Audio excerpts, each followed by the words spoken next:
Hello, hello, everybody. Thank you for watching this episode of Hiie Somatics. My name is Hiie. I am a somatic movement educator and a speaker and author and a performer.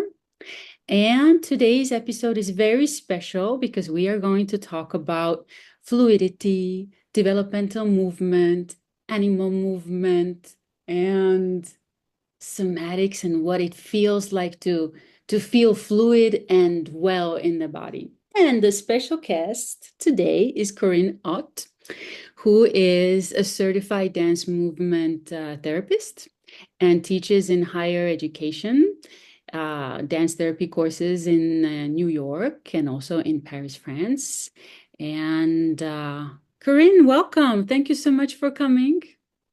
Thank you, Hiie. And you're currently in New York. Pardon me? You're currently in New York.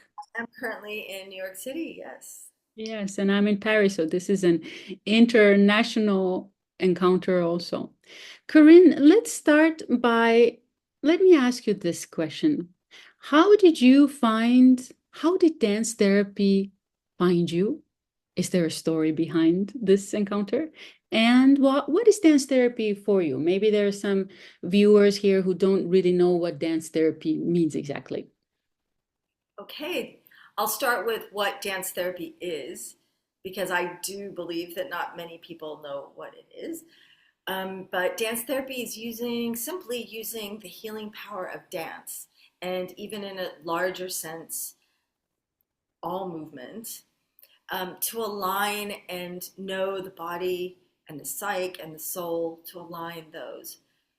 Um, and it has kind of an inner and outer aspect. What I mean by that is there's an opportunity to go inwards to kind of still and calm the body so that you can listen in to what your body is really feeling, because we have a lot of tendency, I believe, all of us, to override what, at any given time, what we may be feeling, whether it's pain, emotional pain, or physical pain. So there's that inner aspect of learning how to go inside to know what the body is really feeling.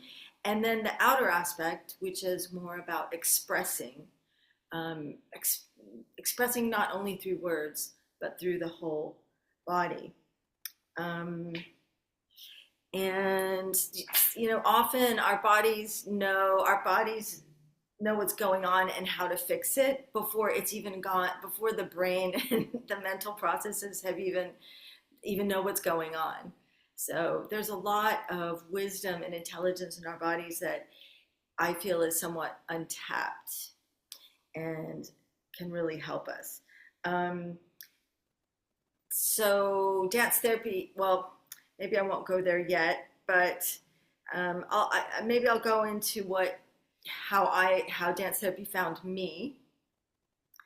I had been a dancer, professional dancer, starting with ballet and then contemporary dance. And then I stopped dancing when I got married and had children relatively early in my 20s. And I had never been one of those people, that wants to be on stage or has to be on stage. I had been always more interested in the preparations of performances and the daily dance bar and daily uh, exercises that we would do rather than the performance aspect. And I'd always been somewhat interested in psychology as well and in healing, probably when I started more on healing myself and some early traumas that I'd had. So dance therapy found me when I was about 30 years old, and I was able to join a training when I was 30, and so I studied for about and did a master's.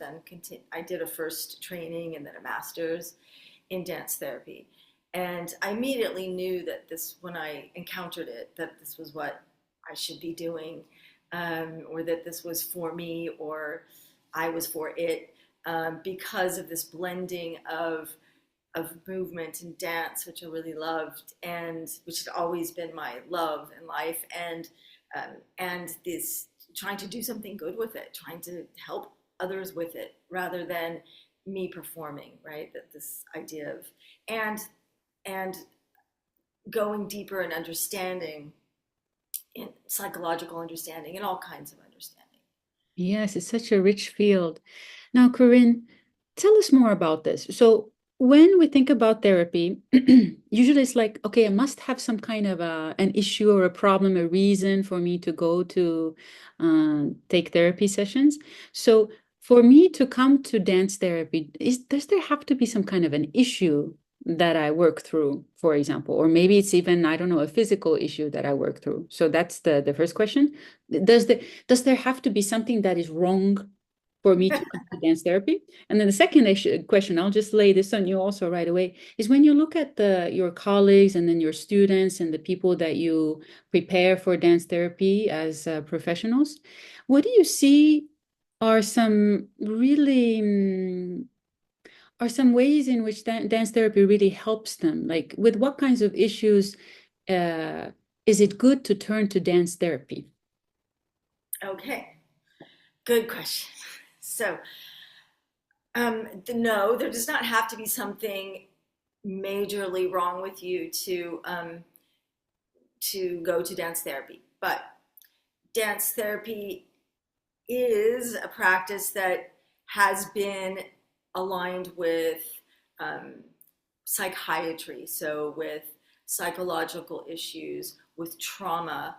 So it has been there. It can help and heal things that are quite big, um, but it also the things that one can learn through this going inner, through this expression, through this increasing our range of movement, the things we can learn can be good for anybody.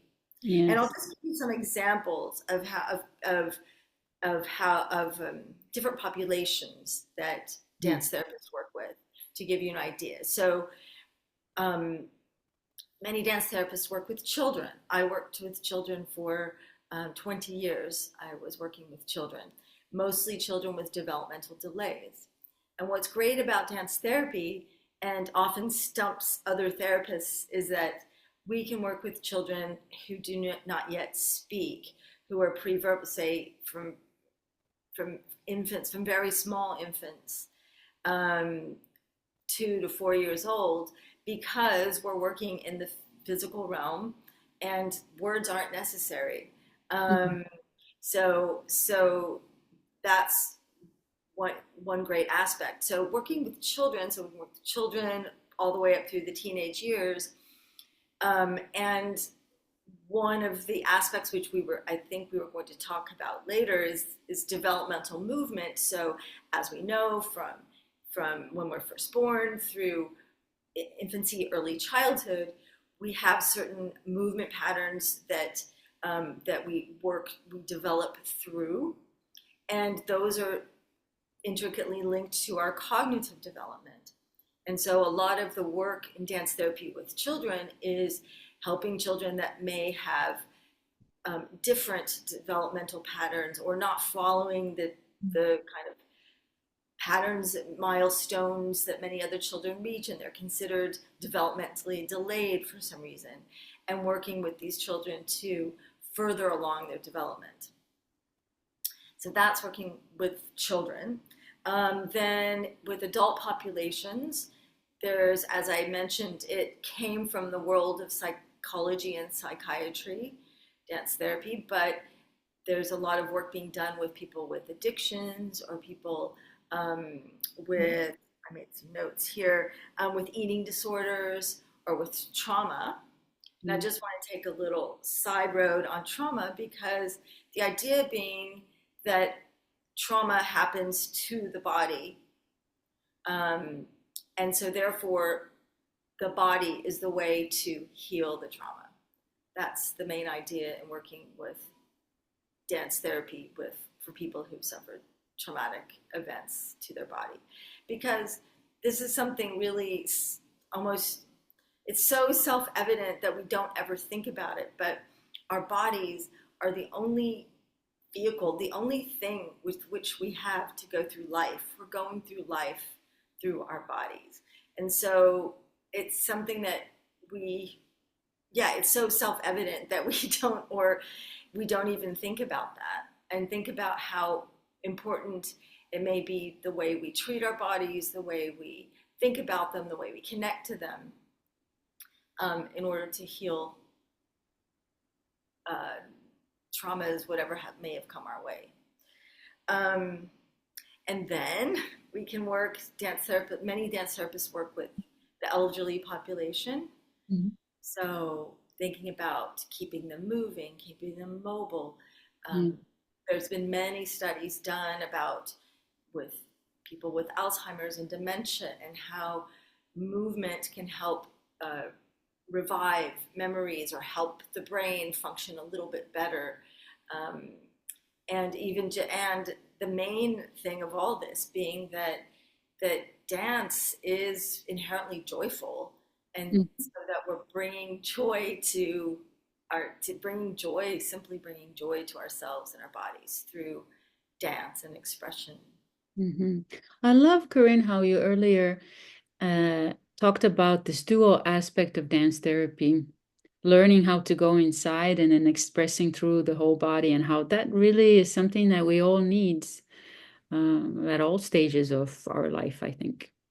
Now, Corinne, on the note, you started to beautifully talk about the ways in which dance, the movements that we do or that you propose or that emerge actually in a dance therapy session, they also help people stay mobile and active. So maybe that's a good segue also to this theme of fluidity, and maybe we come back to the topic that you started to talk about earlier, also developmental movement. Now, I know Corinne also outside of this interview, and she has told me in another setting that through developmental movement, you have really found a lot of ease and fluidity in your body. So do you want to tell us about, like, more precisely maybe what developmental movement is and how you relate to it and why you practice it? Sure. So I think I mentioned earlier that developmental movement is how we develop from in utero through early infancy, and into adulthood, right? So, and it has a evolutionary biological aspect. But I'll just kind of stay and that, with the body's development comes our brain's development and cognitive development. So I'll just focus on, just to so that there can be something more concrete to hold on to in this conversation, the 0 to about to 1 year about to walking aspect, Mm-hmm. in which infants develop and organize. It's also, we can talk about it in terms of body organization, imagining a baby, just a newborn, and how their movements seem not that they're kind of fluid and floaty and not that well organized, or aren't organized, and that there's this increasing organizational capacity, first around the spine, and the connection between the head and the pelvis, and that then increasingly, and that there's increasing organization and development, then organizing the upper body and the lower body, organizing one side of the body, arm and leg, the other side of the body and leg, and then being able to cross the midline when we walk. Mm-hmm. So there's these movement patterns that every child does, and why would it be interesting for us to do them now? When I spoke about the work with children, it can actually help them when there's a blockage or a delay, help them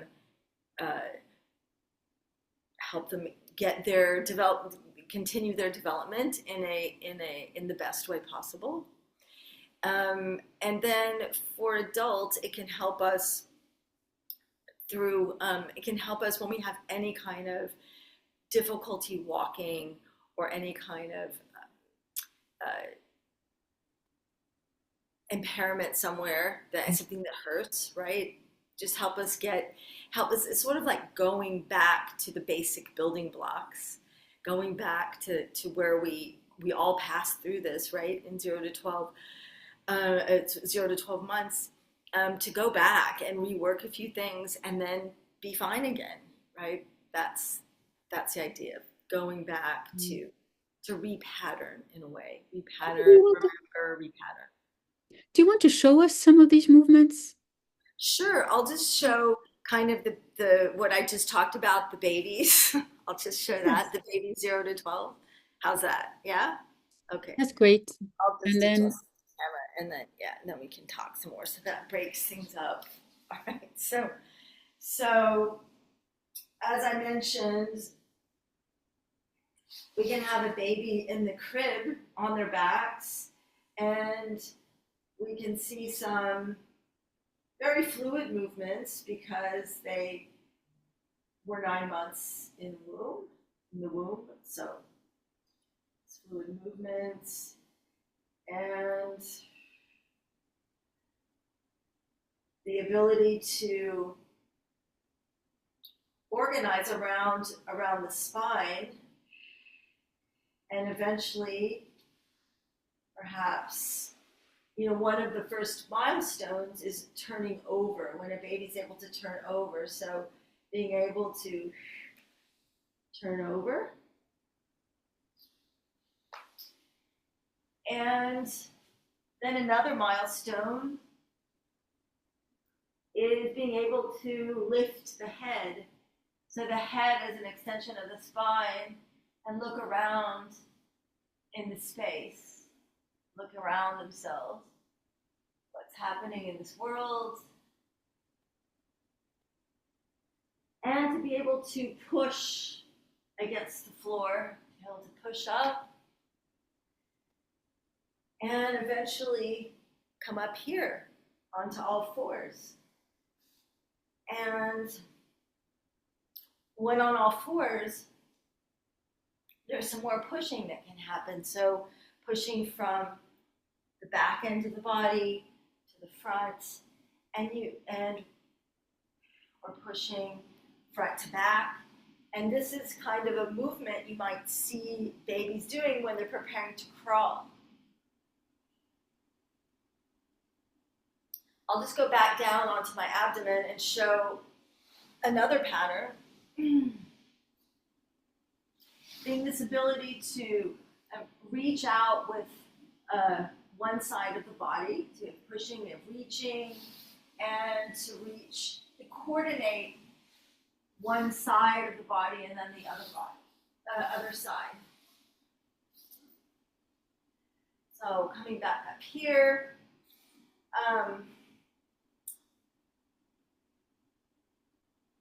So this crawling pattern,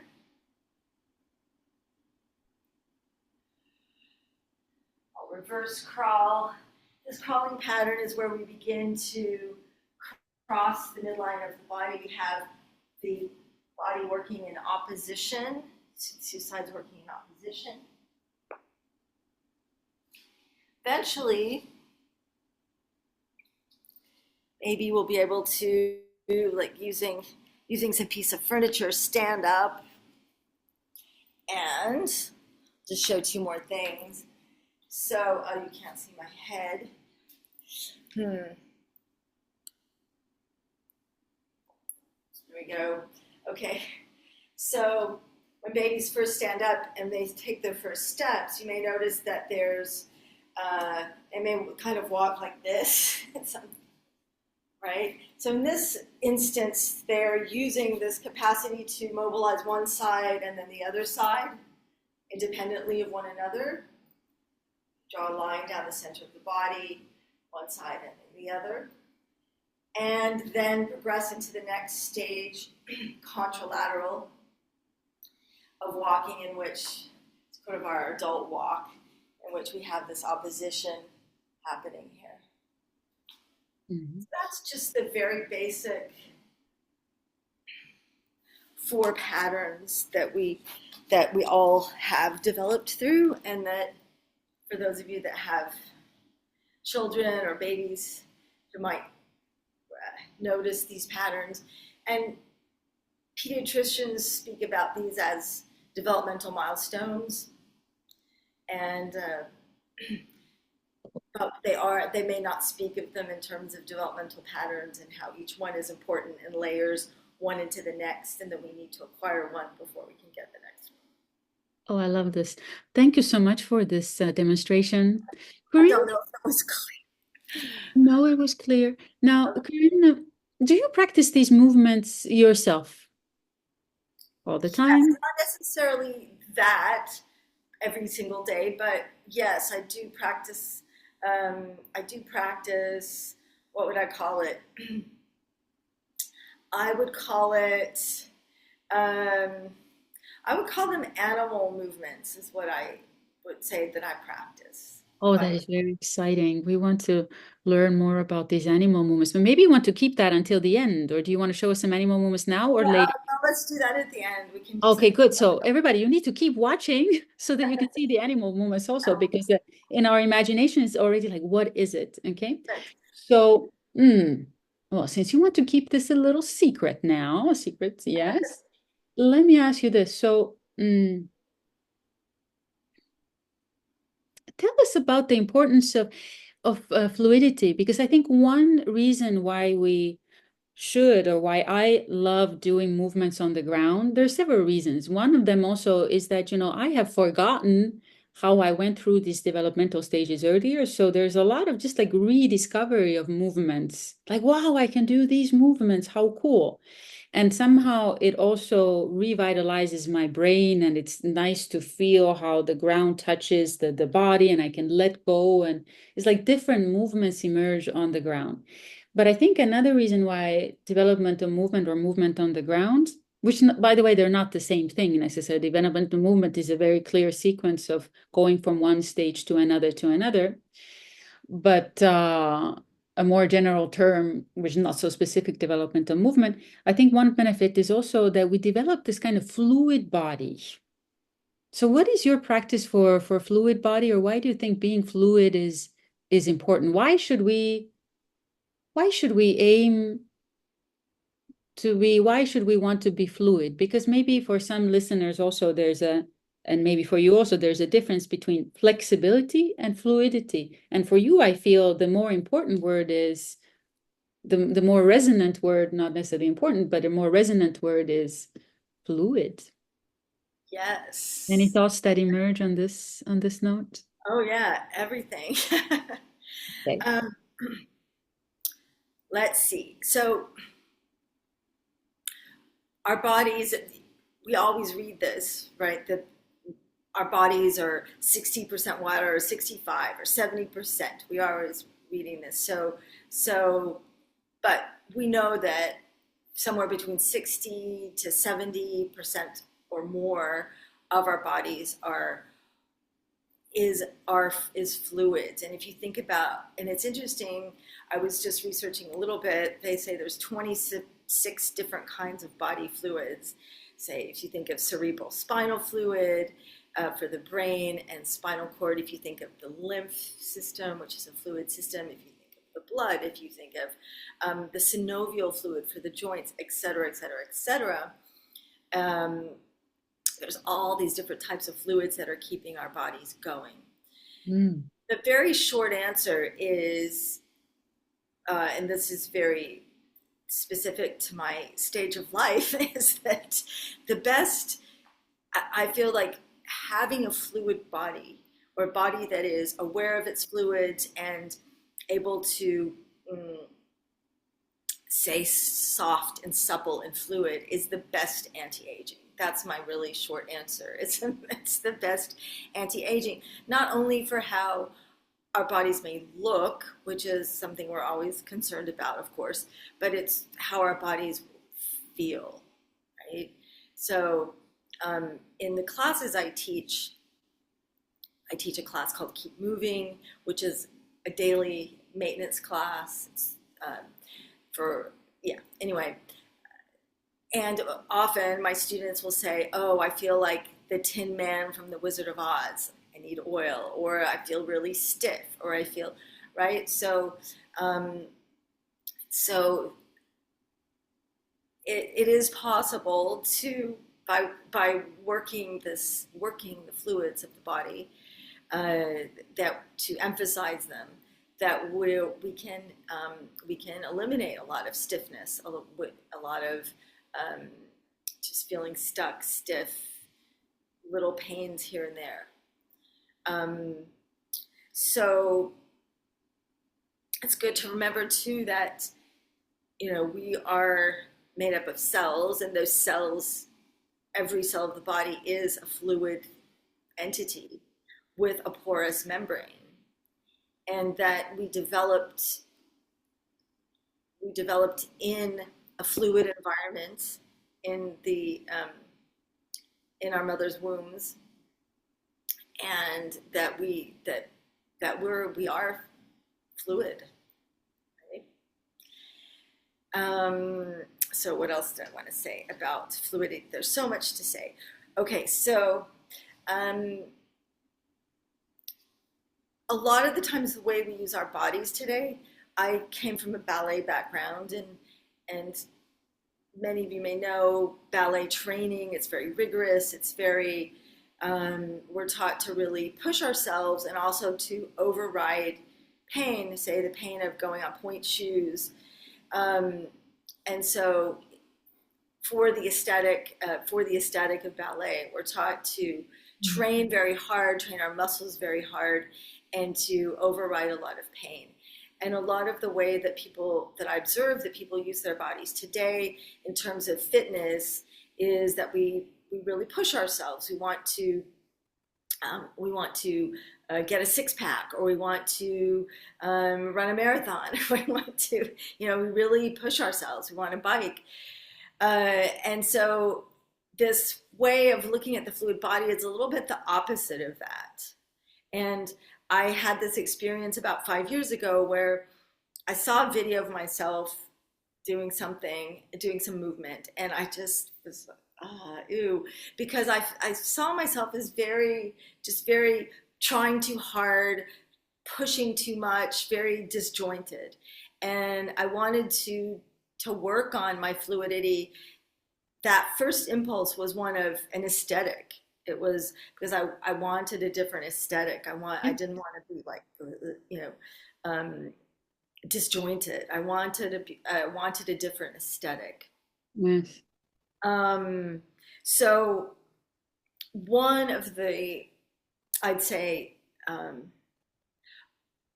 most important aspects is to not try too hard in what we're doing, to try to reverse this thing that almost all of us have been taught to move our bodies in this way of pushing, to begin to reverse that idea. I'll just show one movement, for example. So just something very simple in which we can try to take on these different types of moving. I'm just going to curl in my fingers very softly. I'm going to curl my elbows and my wrists, and I'm going to softly move my arms up here. So I've actually worked pretty much all the joints of my arms. Work that synovial fluid in a really soft way. So that's just kind of an example of the way of working Oh, that. in developing and beginning to develop more fluid movements for ourselves. But Corinne, was I correct in the sense that for you, like fluidity is different from flexibility? Like, is it when you think about when you teach your classes, like tell us about the difference between fluidity and flexibility. Are they the same thing for you or not really? No, I don't feel like they are. And Mm. it's a great question, and I've never really thought about this question. So I'm happy to think it with you right now because I'm not Sure, I don't have a prepared answer for this. Yes. Um, I have a feeling that maybe flexibility, we think about the muscles and fluidity is like you were talking about these fluid systems inside the body, which is very interesting as a method of approaching movement and also the body in relation to sort of watery liquid elements. And it's different. Flexibility is more like, well, I can relate flexibility to natural elements also, like bamboo is a typical image that people use. But to me, flexibility has to somehow do with the muscles and the joints more than with the yes, fluid systems. I think you're right here that flexibility we tend to think about it in terms of our muscles suppleness, how supple our muscles are, how far we can say touch our head to our knees, Mhm. something like that. Whereas working with the fluids of the body is a different approach. It is, Yes. and I'll just mention that one of the first people to really delve into this work is someone you may know about her work, Bonnie Bainbridge Cohen. Hmm. And her method is called body mind centering. And Hmm. it's very, very interesting because she's a fantastic practitioner, a somatic practitioner, and she's, and one of her approaches is to look at all the different systems of the body, say like the fluids of the body, the bones, the Yeah. structural elements, the nervous system, to kind of go through each system and work on it individually. And it's just to me a fascinating, it was such a different approach that she Yes. brought to the world of somatics by separating out the systems and go, oh, Yes. what is The it like to organs move in also. a bony way? What is it like to move in a fluid way? What is it like to move in a nervous system way? So Yeah. yeah, And in her work, the organs are very important too. I just wanted to put that in there. yes, And yes, it's very, I encourage also the listeners, the viewers also to explore this because we might not, okay, maybe on like a direct sensational level, it's hard to get in touch with some of these layers of us. Yes. But it's so great to explore and it's so great, like it enriches somehow how we imagine ourselves. Even if I'm like, I can't really feel what this nerve system or endocrine system, like there's no clear signal right away, but it's fascinating to explore and to enrich how we are inside the bodies and in the environments and with each other also. There's another practice that's very rich when it comes to these like watery movement elements, which is the continuum practice, which I know you know a lot about also. right. So I'm relatively new to continuum, but very much, very much very interested in it, and very I've been practicing for about a year, and I found that it's brought me great benefits in this element of fluidity. And I came upon continuum because of my own research in fluidity, and then two people close to me said, you must read this book. You must read this book titled Life on Land by Emily Conrad, who was the founder of continuum movement. And when I read her book, I found so many similarities in interest in my personal interests in fluidity and animal movement, and so her technique is based on this technique is based on it's very simple, and because it aligns three things. It aligns sound that one produces oneself on one's body. So there's a whole to move to in fact use the sound to move the fluid to begin to move the fluids of Mm. the, so there's sound and a bit of self touch and movement, and it's very simple, and it's not claiming continuum is not claiming to heal anything. It is claiming only to be a somatic practice that aligns these things and helps us go deeper within, more in the inner way that I was talking about. Yes. And somehow all of this, the pieces of the different elements of the conversation come together also because, in developmental movement, in how you approach fluid movement, in continuum, there is the sense of, the womb, like the watery, the coming from a liquid to something that is more stable. And I know from our other conversations that this kind of like transition from the water to the land and connecting movement and being in the body is also of interest to you because you're interested in like the environment also, and the evolutionary aspect of how we are who we are. Do you want to say more about that also? Like through Yes, developmental that's I movement? really would, because that's an element that's something that it really blew my mind when I first came across this information. This was during my dance therapy training. So I spoke about and showed the human developmental patterns that infants go through, that we all go through.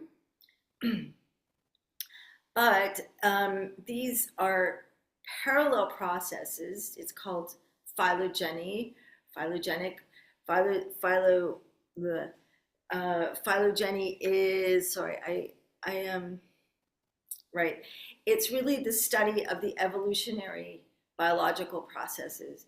And so, um, what happened, the basic idea is that what happens to us from conception through the womb, through our development, is has some strong parallels to what happened in the evolutionary biology of all organisms on the planet.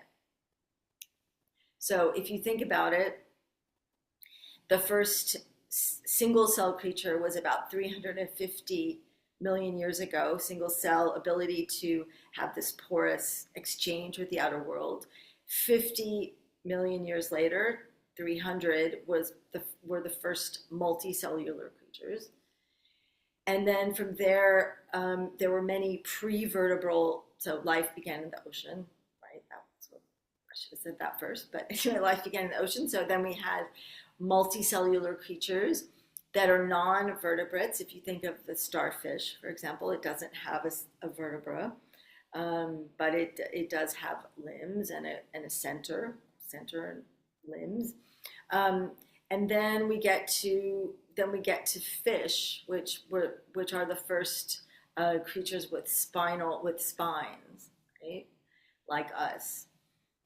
And then we get to the tetrapods, which have four limbs, such as types of lizards or creatures that were like alligators, that came from. They were the ones that are credited with coming from the ocean to the land, right? These four-limbed vertebra, four-limbed creatures that came onto land.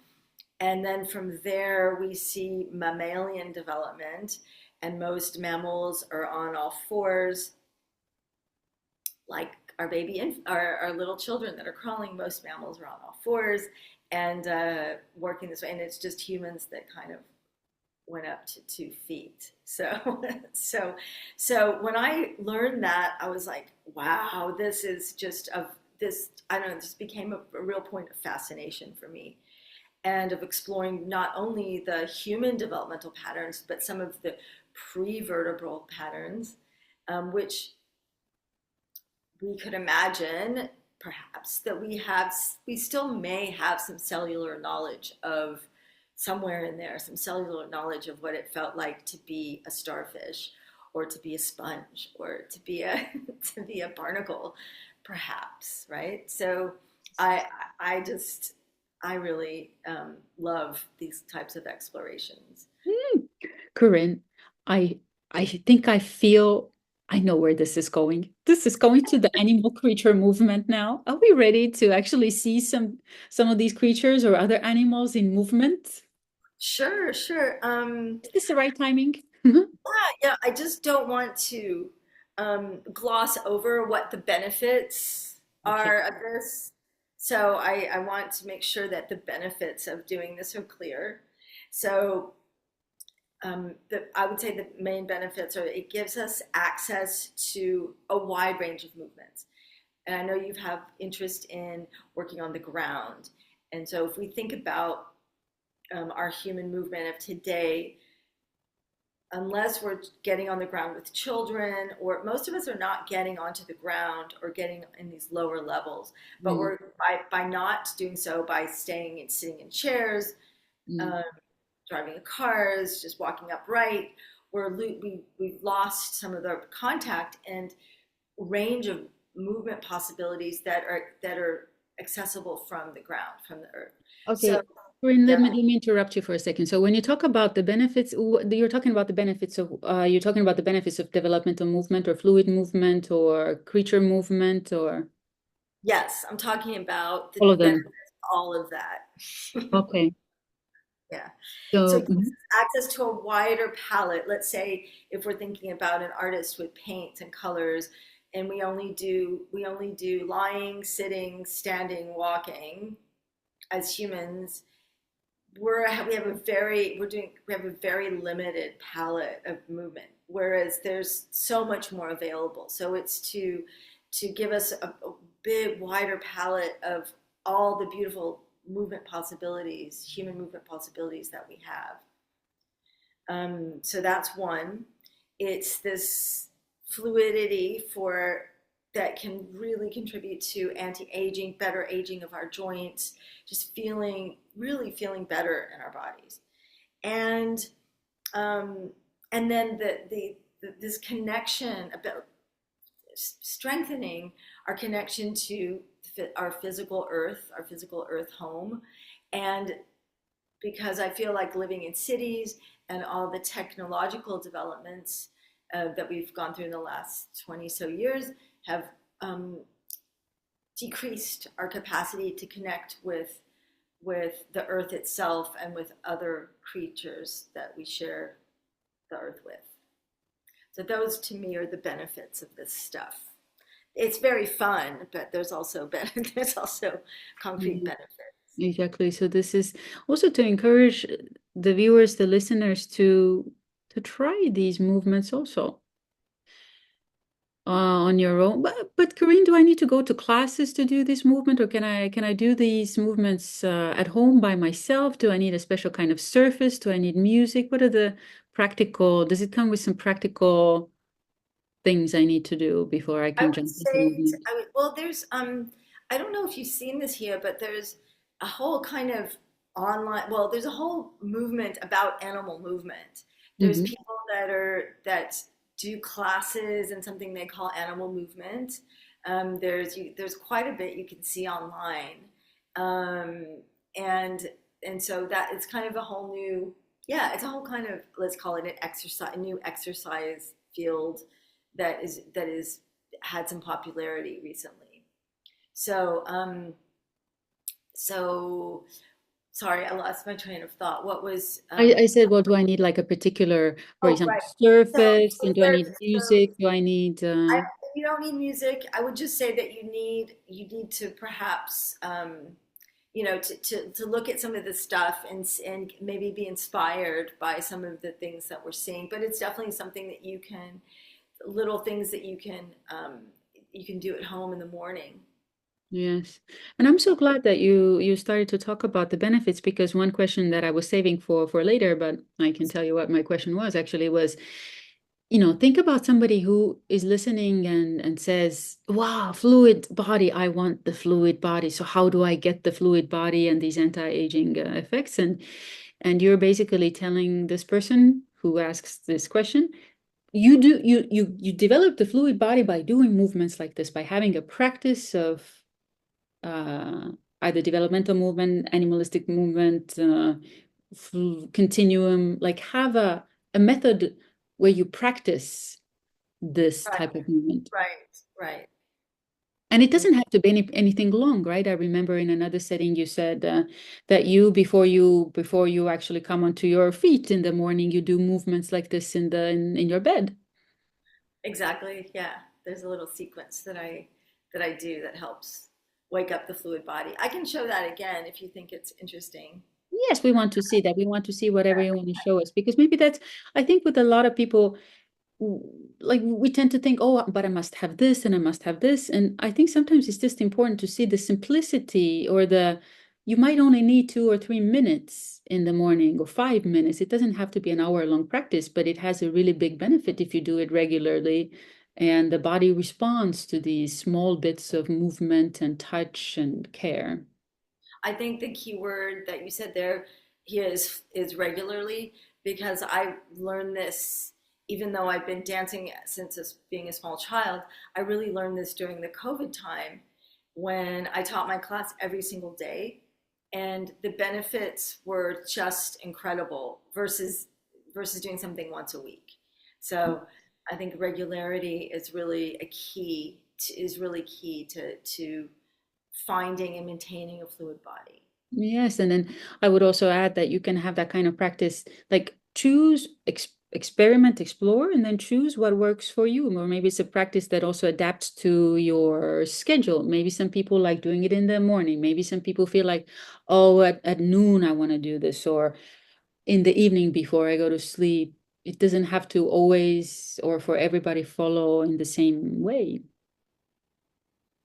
unfold in the same way. Okay, Exactly. Corinne. Okay, So what do I'll you show think? a little sequence. Anybody who's watching, if you wanted to do it with me, you're welcome. So, sorry, my feet, my legs got a little asleep from sitting, which happens. So, sorry, take just a moment to adjust this because I'll start sitting and then go down. Okay, so how's that? Yeah. Okay. That's good. So the sequence that I do in the morning, this comes from the practice from Susan Harper's Practice of Continuum, and it's a specific pattern of self touch. And I do it lying down in bed, but you can also do it seated. And I'll show it seated first, where I'm just taking my hands to slide down the front of the leg, then up the back of the leg, down side, up around the toes, and up the inside of the leg. So super simple, but it's not, I'm just rubbing my leg. It's a specific pattern. So I'll do the other side. So we go down the top,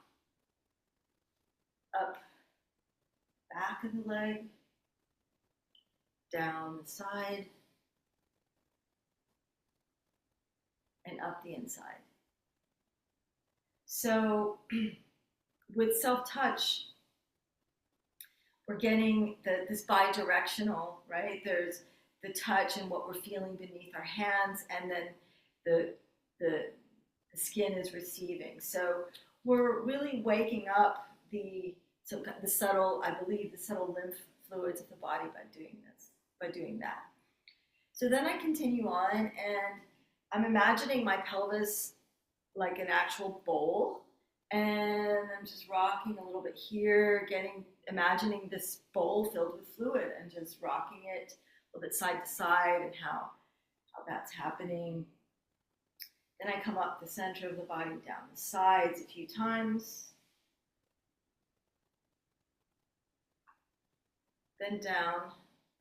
Same thing that we did on the legs, but with the arms, back side of the arm, up underneath,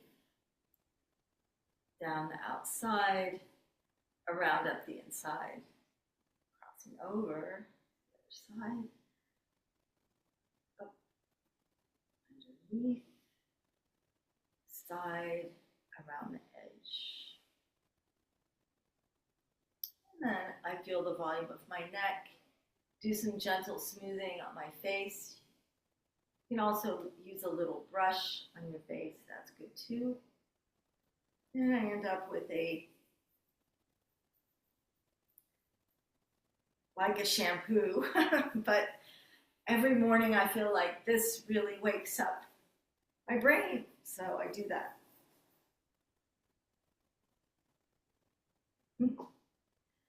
Oh, this was awesome. Yeah, I mean it's super simple, super simple. Should I show a little bit more of a kind of a very simple uh, animal movement? Yes, we want to see the creature animal movement. Okay. And we want to do it with you also, those of you who, wow, are ready. So, I'll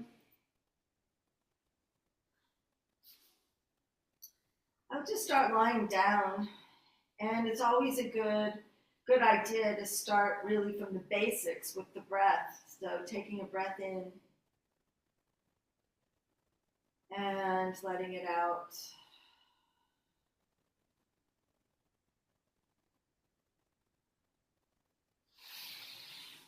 Just gather my legs in and do a little bit more rocking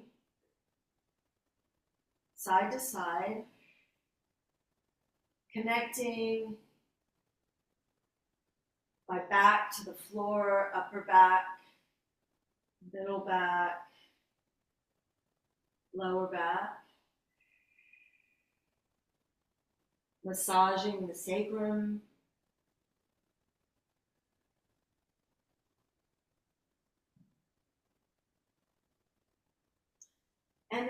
And then finding our starfish. So from the center, extending out arms and legs in a big X or starfish position, moving fingers and toes and gathering back in and doing that a few times.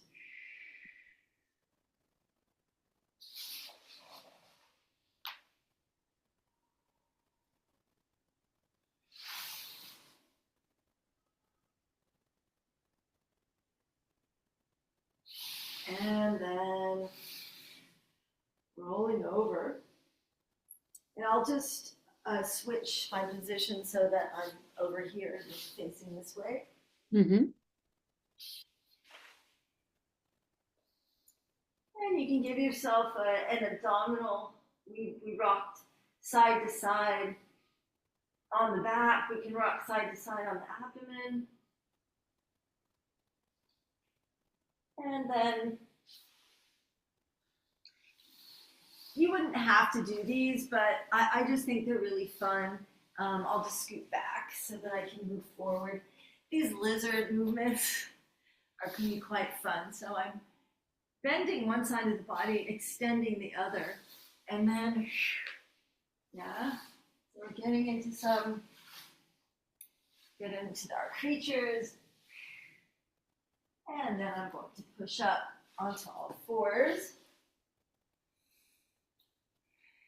and finding fluidity through the spine, thinking about working one vertebra after the other.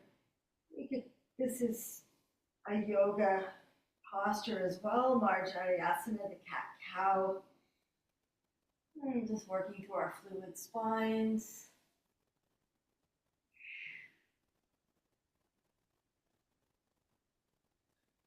And then we can take that into, I call this crouching tiger. So we still have knees bent, our hands bent, and we circle over one limb, the other. So I'm circling over my left arm, right leg, left leg. Reverse that. And then from here, you can practice walking forwards and backwards.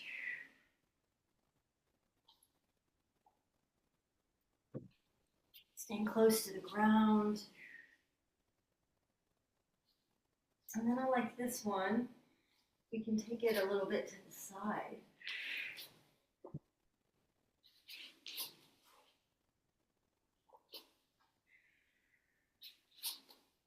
Side. And then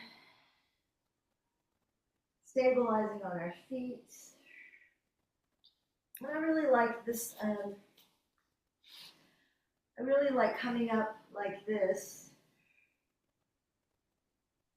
where I move the shoulder blades, elbows, almost like wings. Coming up, oop, can't see, top of the body. I'll adjust the camera so that hopefully this can be seen. but a way of coming up in which we're deploying our wings, catching the air, and coming up. So I don't know how long that lasted, but it was a nice little short sequence which took us from lying to standing. Just, that was short, but Yes, and you feel refreshed right away. Yes, I can see in you that you have more energy. You feel more refreshed right away. especially like the crouching forward or the moving forward on all fours and moving back and side to And the side. side to side, yes, yes, that's wonderful.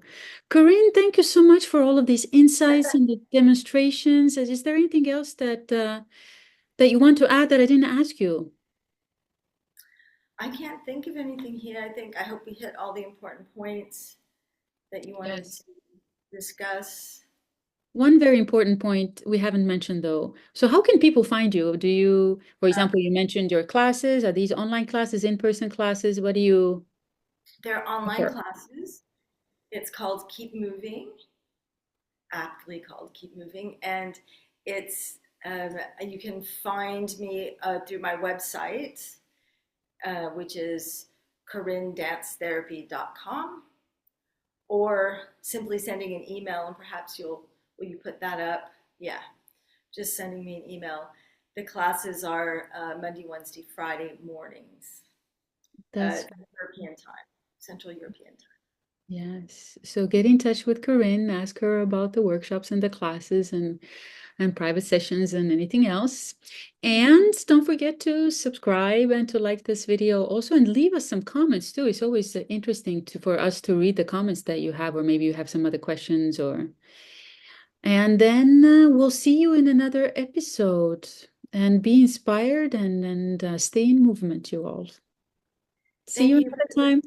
Thank you sharing. so much, Corinne. Thank you.